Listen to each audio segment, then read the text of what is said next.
Teganya kalian bercinta di belakang punggungku.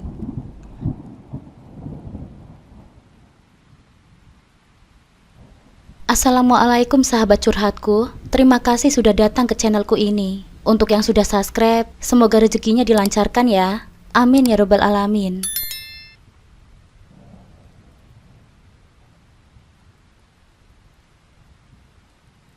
Malam itu, ketika Rena sudah terlelap di kamarnya, aku duduk di ruang tamu sambil mengerjakan pesanan online yang harus aku kirim besok. Suasana rumah begitu tenang, hanya suara detik jam dinding yang terdengar. Namun ketenangan itu terusik saat aku mendengar suara kecil dari kamar Mas Arman. Ada sesuatu yang ganjil. Aku berjalan perlahan menuju kamar. Jantungku berdebar tak karuan. Pintu sedikit terbuka, dan aku mengintip ke dalam. Di sana, kulihat Mas Arman sedang duduk di tepi ranjang, memegang ponselnya. Wajahnya terlihat santai, namun ada yang tak biasa. Sesekali dia tertawa, dan dari layar ponselnya, aku menangkap sekilas bayangan seorang wanita berpakaian minim, hanya mengenakan tank top. Hati ini tiba-tiba tercekat. "Mas Arman?" kataku, sambil membuka lebar pintu kamar. Mas Arman terkejut mendengar suaraku. Dia menoleh dengan cepat, lalu segera mematikan video call-nya. "Mas, kamu tadi video call sama siapa?" tanyaku dengan suara bergetar, mencoba menahan kecurigaan yang sudah memuncak. Dengan nada yang tak biasa, dia pun menjawab, "Ah, itu cuma teman kok." Suaranya terdengar dingin, bahkan sedikit gugup. Aku menatapnya, tak bisa menyembunyikan kecurigaanku. "Mas, jujur, tadi itu siapa, Mas? Kamu bohong ya?" Desaku dengan nada yang lebih tegas kali ini. Aku tidak bisa membiarkan perasaanku diabaikan. 2 minggu ini, ada yang berbeda dari suamiku. Perilakunya, sikapnya, semuanya seolah berubah menjadi seseorang yang asing bagiku. Mas Arman hanya menghela nafas panjang. "Sudahlah kalau kamu gak percaya, terserah kamu aja mau berpikir apa," katanya dengan nada acuh tak acuh. Seakan dia tak peduli dengan kecurigaanku. Hatiku semakin teriris. "Sini Mas HP-nya, aku mau lihat," ucapku dengan nada serius. Aku butuh bukti, dan aku tidak akan menyerah sebelum mendapatkannya. "Enak aja kamu, ini privasiku. Kamu gak boleh asal minta dong," bentaknya dengan marah, membuatku mundur beberapa langkah. Suaranya meninggi, dan aku tahu dia mencoba melindungi sesuatu. Aku menatapnya tajam, rasa sakit dan kecewa merasuk ke dalam dadaku. "Kamu pasti takut kan, Mas? Aku tadi lihat kamu video call sama wanita yang cuma pakai tank top aja," tuduhku. Kata-kataku meluncur begitu saja, tanpa bisa aku kendalikan. Mas Arman terdiam sejenak. Wajahnya memerah, dan matanya memancarkan kemarahan. Tanpa peringatan, tangannya terangkat dan menampar pipiku. Plak! Suara tamparan itu menggema di dalam kamar. Aku terkejut, terdiam di tempat, tak percaya dia baru saja melakukan itu. "Kurang ajar ya kamu, berani sekali ya kamu sama suami," bentaknya dengan suara kasar. Aku menatapnya, air mataku mulai menggenang di pelupuk mataku. Tak ada kata-kata yang bisa aku ucapkan, hanya rasa sakit dan kepedihan yang memenuhi hatiku. Tanpa berkata lagi, Mas Arman mengambil jaketnya dan keluar dari kamar. Aku mendengar suara pintu depan yang tertutup keras, meninggalkan aku yang hanya bisa menangis di sudut kamar. Malam itu, aku terdiam di atas ranjang, terisak-isak dalam kesunyian. Pikiranku dipenuhi pertanyaan-pertanyaan yang tak pernah aku bayangkan sebelumnya. Siapa wanita itu? Apakah suamiku telah mengkhianatiku? 2 minggu ini, Mas Arman sudah banyak berubah. Pulang lebih malam, sering tidak menjawab pesan-pesanku. Dan sekarang, video call dengan seorang wanita. Aku merasa seluruh duniaku runtuh. Semua kepercayaan yang pernah aku berikan seolah hancur begitu saja. Aku tahu ada rahasia besar yang disembunyikan oleh suamiku, dan aku harus segera mencari tahu sebelum semuanya semakin terlambat. Namaku Astrid, seorang ibu rumah tangga yang berusia 28 tahun, yang saat ini sedang menghadapi pergolakan besar dalam hidupku. Pernikahanku dengan Mas Arman baru berjalan 4 tahun. Dulu saat awal menikah, kami begitu dekat. Bahkan orang-orang selalu mengatakan bahwa rumah tangga kami adalah contoh pasangan yang serasi. Kami saling melengkapi, berbagi tugas, dan merawat putri kecil kami, Rena, dengan sepenuh hati kami. Namun sejak beberapa minggu terakhir, ada perasaan ganjil yang tak bisa kuabaikan. Sesuatu dalam diri Mas Arman yang telah berubah. Padahal, beberapa waktu lalu aku masih ingat saat Rena lahir. Kehidupan kami menjadi lebih berwarna. Dia adalah cahaya dalam hidup kami. Seorang bayi yang ceria dan penuh tawa. Setiap kali aku melihat senyumannya, segala penat dalam hidupku seolah hilang. Aku ingat betul saat pertama kali Mas Arman memeluk Rena di ruang bersalin. Matanya berkaca-kaca saat dia berkata, "Ini keluarga kita, sayang. Aku akan selalu melindungi kalian berdua." Namun belakangan ini, semua itu terasa seperti bayangan masa lalu. Mas Arman yang dulu selalu pulang tepat waktu dan membantu mengurus Rena, kini sering terlambat pulang. Bahkan ketika dia berada di rumah, dia lebih banyak menghabiskan waktu dengan ponselnya daripada menghabiskan waktu bersama kami.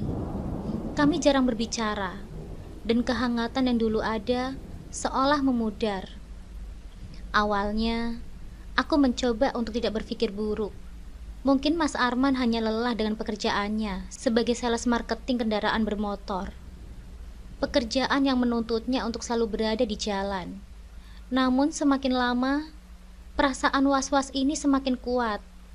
Dia mulai sering menghindar ketika aku bertanya bagaimana harinya.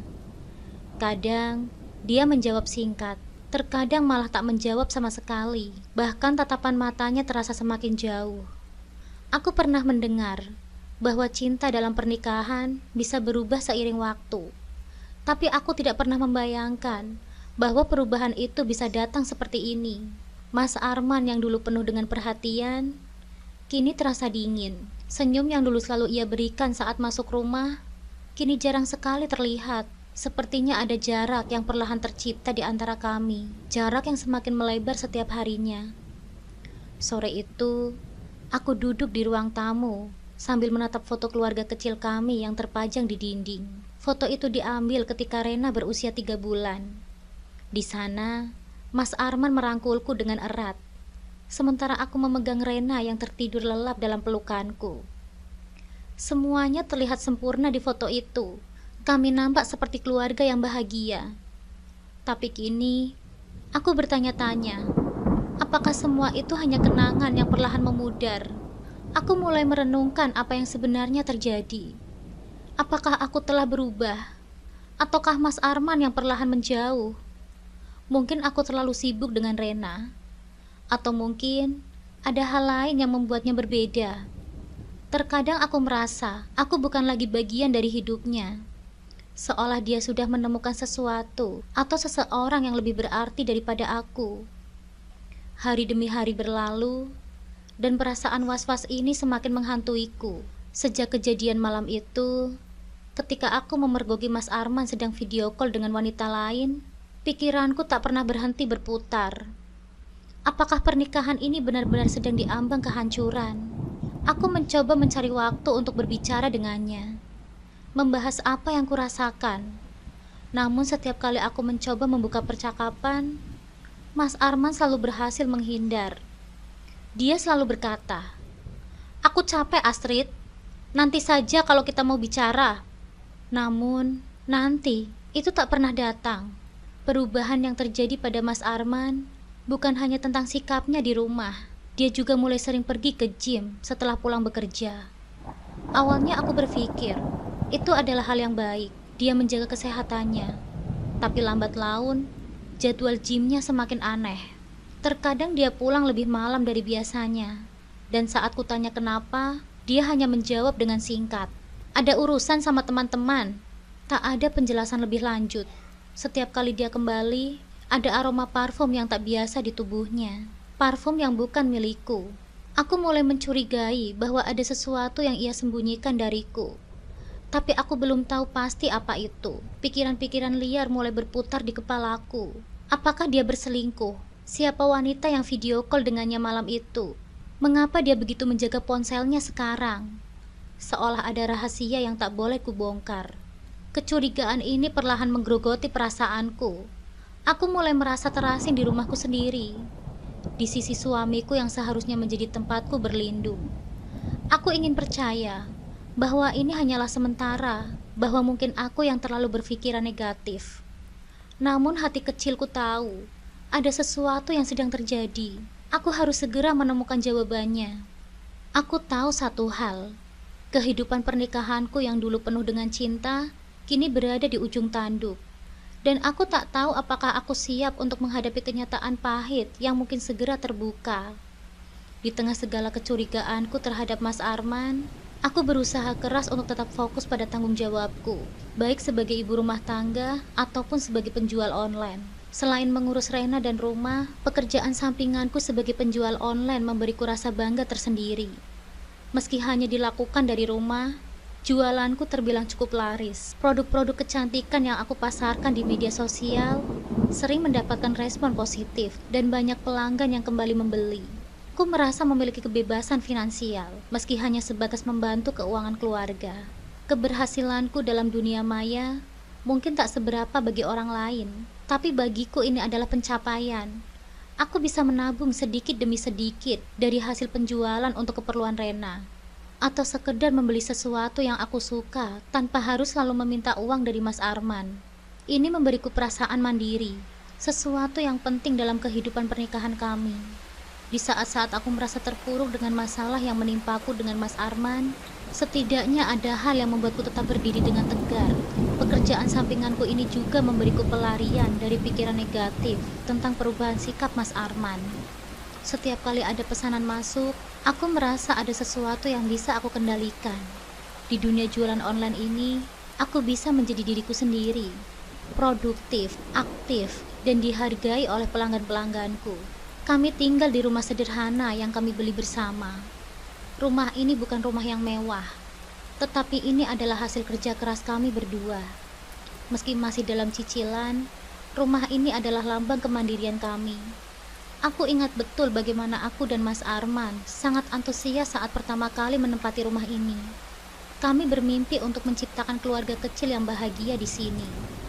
Dari awal menikah, aku memang tak pernah ingin tinggal di rumah orang tuaku, karena di sana suasananya terlalu ramai. Ada kakakku yang belum menikah dan 2 adikku yang masih sekolah.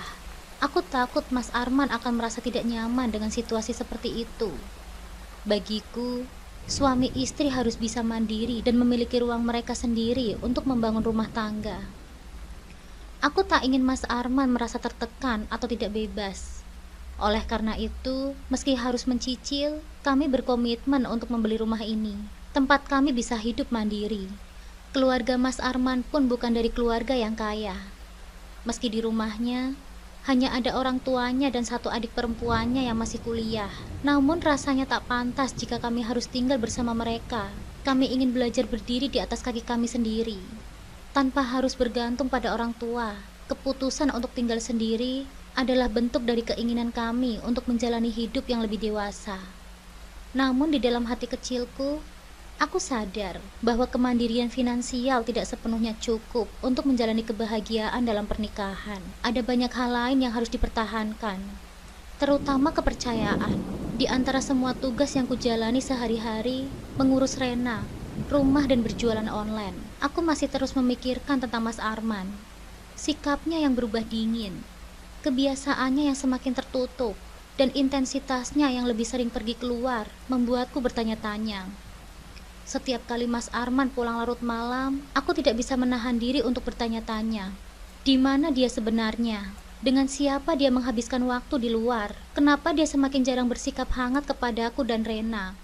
Aku ingin mencari jawabannya, tapi aku juga takut menemukan sesuatu yang mungkin lebih menyakitkan dari sekedar dugaan.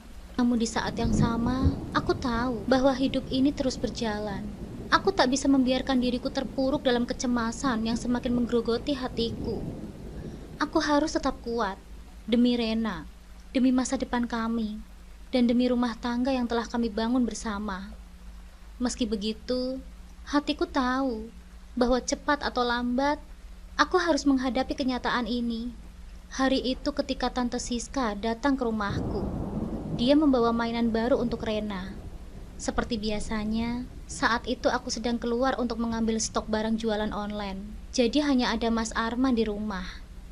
Ketika aku kembali, aku mendapati mereka sedang duduk di ruang tamu, bercanda dengan riang. Mas Arman tertawa, dan Tante Siska nampak akrab, seolah mereka sudah lama mengenal satu sama lain. Aku tidak merasa curiga sama sekali. Tante Siska memang akhir-akhir ini sering datang ke rumahku. Dia adalah adik dari ibuku, seorang janda yang hidupnya penuh luka. Suaminya, Mas Burhan, selingkuh dengan wanita lain dan meninggalkan Tante Siska saat dia sedang hamil 5 bulan. Akibat tekanan emosional yang berat, Tante Siska mengalami keguguran. Kehilangan calon anak yang sangat dia idam-idamkan. Sejak tragedi itu, dia berubah menjadi wanita yang lebih tertutup, namun kelembutan hatinya tetap terlihat setiap kali dia bersama Rena. Mungkin karena trauma kehilangan anak, Tante Siska terlihat sangat menyayangi Rena. Setiap kali dia datang, dia selalu membawa sesuatu untuk putriku, seolah Rena adalah pengganti anak yang tidak pernah sempat dia miliki. Aku tak pernah berpikir aneh-aneh saat melihat mereka begitu akrab. Lagi pula, Tante Siska adalah keluargaku, dan aku selalu merasa dia hanya ingin memberi cinta yang tak bisa dia berikan kepada anaknya sendiri. Bahkan, aku merasa senang karena Rena mendapatkan perhatian lebih dari orang-orang di dekatnya. Namun ada hal yang berubah secara perlahan. Tanpa aku sadari, pertemuan Mas Arman dan Tante Siska semakin sering terjadi di luar rumah, terutama di tempat gym. Awalnya, aku tidak mengira ada yang aneh. Mereka berdua memang punya kebiasaan berolahraga, dan karena tempat gym yang mereka kunjungi adalah gym yang sama, aku tak pernah berpikir ada sesuatu yang aneh. Tetapi seiring berjalannya waktu, aku mulai merasakan ada sesuatu yang tidak beres. Sikap Mas Arman dan Tante Siska berubah menjadi lebih akrab dari biasanya. Jika dulu mereka hanya bercanda riang di rumah, sekarang terasa ada kedekatan yang berbeda. Meskipun aku belum bisa benar-benar memastikan apa itu. Kadang, ketika mereka bersama, aku merasa seperti orang luar di rumahku sendiri. Salah satu momen yang memperkuat kecurigaanku terjadi beberapa minggu yang lalu. Saat aku sedang membuka WhatsApp untuk melihat pesan-pesan pekerjaan, aku tidak sengaja melihat story WhatsApp Mas Arman. Di sana ada foto Mas Arman dengan Tante Siska di gym, sedang tertawa bersama setelah berolahraga. Aku tertegun melihat foto-foto itu. Mereka nampak begitu nyaman bersama. Apakah pertemuan mereka di gym hanyalah kebetulan? Atau ada hal lain yang terjadi di antara mereka? Aku mencoba mencari bukti lebih lanjut. Tetapi saat aku hendak screenshot foto tersebut, story itu sudah hilang. Perasaan tidak tenang mulai muncul. Aku tidak tahu apakah ini hanya perasaanku yang terlalu berlebihan, atau memang ada sesuatu yang sedang disembunyikan oleh Mas Arman dan Tante Siska. Kecurigaanku semakin besar seiring waktu, tapi aku tidak memiliki bukti yang cukup kuat untuk menuduh apapun. Di satu sisi, aku ingin percaya bahwa semuanya baik-baik saja, bahwa Mas Arman dan Tante Siska hanya berteman dan tidak ada yang perlu dikhawatirkan. Namun di sisi lain, naluri seorang istri memberitahuku bahwa ada sesuatu yang tidak beres. Aku mulai memperhatikan hal-hal kecil. Mas Arman semakin sering pergi ke gym, kadang tanpa memberitahuku terlebih dahulu. Ketika aku menanyakannya, dia hanya menjawab singkat bahwa dia perlu menjaga kesehatannya. Aku mulai merasa ada yang janggal dengan frekuensi kunjungannya. Aku tak tahu harus berbuat apa. Aku takut jika kecurigaanku ini benar. Rumah tangga yang sudah kami bangun perlahan akan runtuh. Tapi aku juga takut untuk mencari tahu kebenarannya, karena aku tahu bahwa jawaban dari semua ini bisa sangat menyakitkan.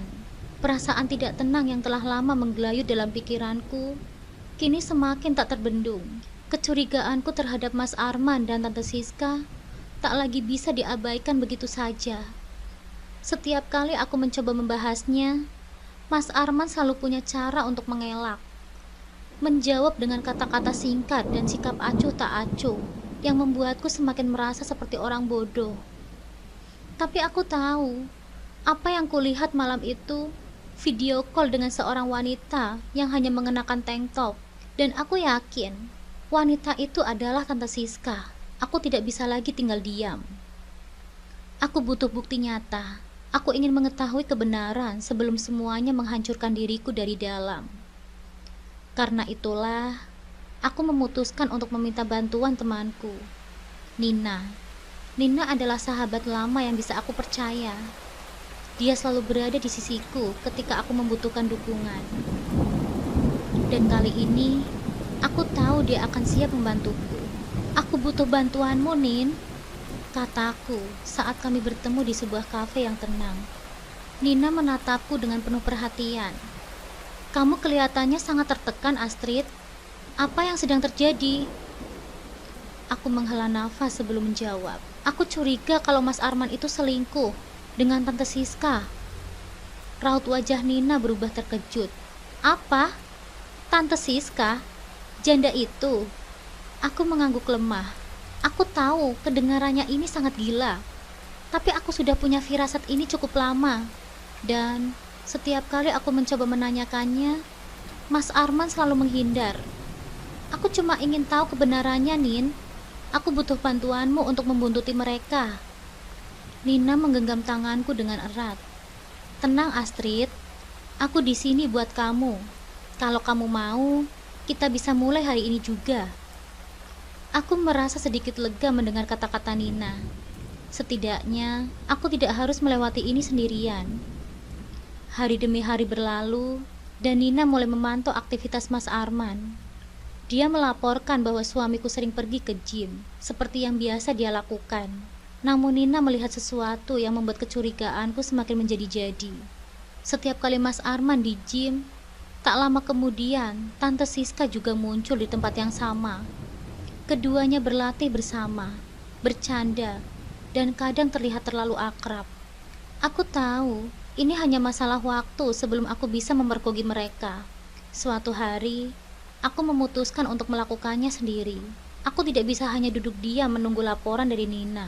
Aku ingin menyaksikan sendiri apa yang telah terjadi di balik punggungku selama ini. Hubungan Mas Arman dan Tante Siska. Dengan keberanian yang tersisa, aku memutuskan untuk pergi ke gym tanpa memberitahu Mas Arman. Nina sudah memberiku jadwal kapan biasa mereka akan bertemu. Dan hari itu, aku siap dengan hati yang berat. Ketika aku sampai di gym, dari jauh aku sudah bisa melihat mereka. Mas Arman dan Tante Siska berdiri di dekat pintu masuk, tertawa bersama. Jantungku terasa berhenti sesaat. Mereka nampak begitu nyaman satu sama lain, seolah tidak ada beban. Saat itu, aku benar-benar merasa dikhianati. Aku melangkah lebih dekat, menyembunyikan diri di balik mobil yang terparkir, berusaha agar mereka tidak melihatku. Namun apa yang kulihat selanjutnya membuat darahku mendidih. Di tengah candaan mereka, Mas Arman merangkul Tante Siska, dan dia dengan senang hati membalasnya dengan pelukan. Mereka berpelukan, seolah tidak ada beban, tanpa sedikit pun rasa bersalah. Aku tak bisa lagi menahan diriku.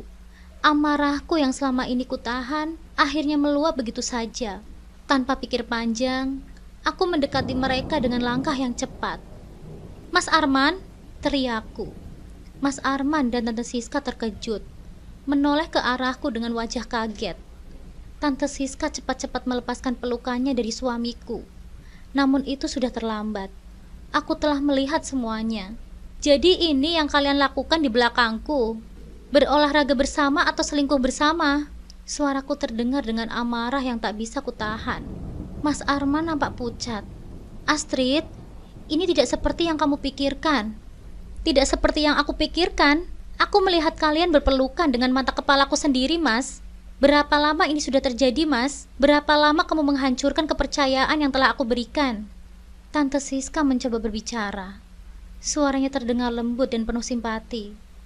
Astrid, dengarkan dulu penjelasan kami. Penjelasan? Aku menatapnya dengan tajam. Apa yang bisa dijelaskan? Kamu adalah keluargaku. Bagaimana kamu bisa mengkhianatiku seperti ini? Tante Siska terlihat gugup.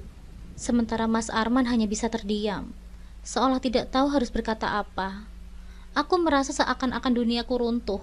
Orang yang selama ini aku percayai, suami dan tanteku yang telah menusukku dari belakang. Dengan air mata yang mulai mengalir, aku berbalik dan meninggalkan mereka tanpa mengatakan sepatah kata pun. Sejak aku memergoki Mas Arman dan Tante Siska di gym, hidupku berubah drastis. Hubungan keluargaku dengan Tante Siska langsung merenggang, bahkan hampir putus total. Keluargaku tidak bisa memaafkan pengkhianatan yang begitu mendalam. Dan Tante Siska, yang sebelumnya begitu dekat dengan kami, tiba-tiba menghilang dari kehidupan kami. Dia tidak pernah lagi datang ke rumah. Dia tidak pernah lagi berusaha menjelaskan atau meminta maaf.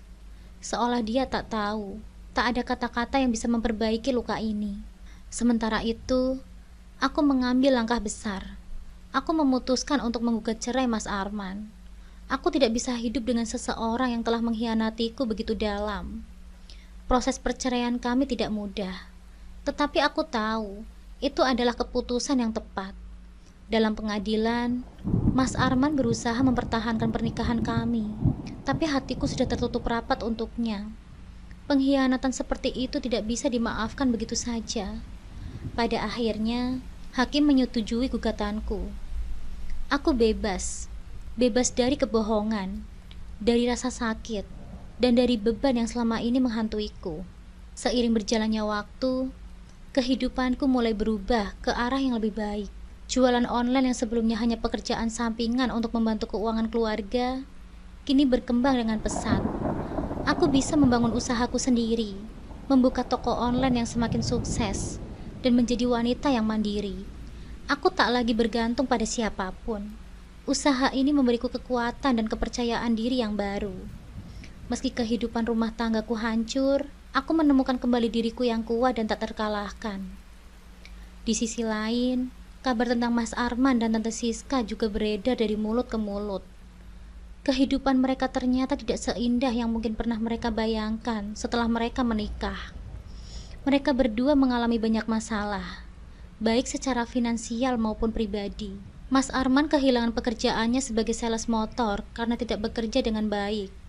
Tante Siska juga kehilangan pekerjaannya sebagai SPG karena tidak diperpanjang masa kerjanya dan diganti dengan SPG lain yang lebih muda dan lebih segar tentunya. Mereka terpuruk dalam jurang kehidupan yang tak mereka duga sebelumnya. Dalam waktu singkat, kehidupan mereka benar-benar berubah drastis. Aku mendengar dari seorang teman bahwa mereka kini bekerja sebagai tukang sapu jalanan di pinggir kota. Mereka terlihat bersama, membersihkan jalanan dengan sapu di tangannya. Wajahnya penuh dengan beban hidup yang tak terkatakan. Ironisnya, mereka yang dulu pernah mengkhianatiku, kini hidup dalam keterpurukan yang mendalam. Suatu hari, dalam perjalanan pulang dari sebuah pertemuan bisnis, aku tidak sengaja melewati jalan di mana mereka bekerja. Dari dalam mobil, aku melihat mereka dari kejauhan. Dua sosok yang dulunya pernah menjadi bagian dari hidupku, kini hanyalah bayangan dari masa lalu. Tante Siska yang nampak lebih tua dan lesu, sementara Mas Arman, yang dulu selalu penuh percaya diri, kini berjalan dengan pundak yang terkulai. Aku memutuskan untuk berhenti. Ini mungkin saat yang tepat untuk menghadapi mereka. Bukan dengan kemarahan, tetapi dengan kebijaksanaan. Aku turun dari mobil dan berjalan mendekat. Mereka berdua terlihat terkejut saat melihatku. Tante Siska menundukkan kepalanya, sementara Mas Arman hanya bisa menatapku dengan tatapan kosong. Mas Arman, Tante Siska, sapaku dengan tenang. Mereka tidak menjawab, hanya dia membisu. Aku bisa merasakan penyesalan di mata mereka, tapi tidak ada lagi yang bisa diperbaiki. Aku tidak datang ke sini untuk menghina atau menghakimi kalian. Aku hanya ingin kalian tahu, aku sudah memaafkan semuanya, kataku. Mata Tante Siska mulai berkaca-kaca. Astrid, aku minta maaf, ucapnya dengan suara lirih. Aku tahu tante, jawabku dengan lembut. Tapi maaf saja tidak bisa mengubah apa yang sudah terjadi. Aku berharap kalian bisa belajar dari kesalahan ini dan menjalani hidup kalian dengan lebih baik. Mas Arman tetap terdiam. Wajahnya menunjukkan rasa malu yang mendalam. Dulu dia adalah sosok yang selalu aku andalkan. Tapi sekarang, dia hanyalah bayangan dari pria yang pernah ku kenal. Aku meninggalkan mereka dengan perasaan lega. Hidupku kini berada di jalur yang lebih baik, dan aku tak ingin lagi dibayangi oleh masa lalu yang penuh kepahitan. Aku memilih untuk melangkah maju, meninggalkan luka-luka lama, dan menjalani hidupku sebagai wanita mandiri dan kuat.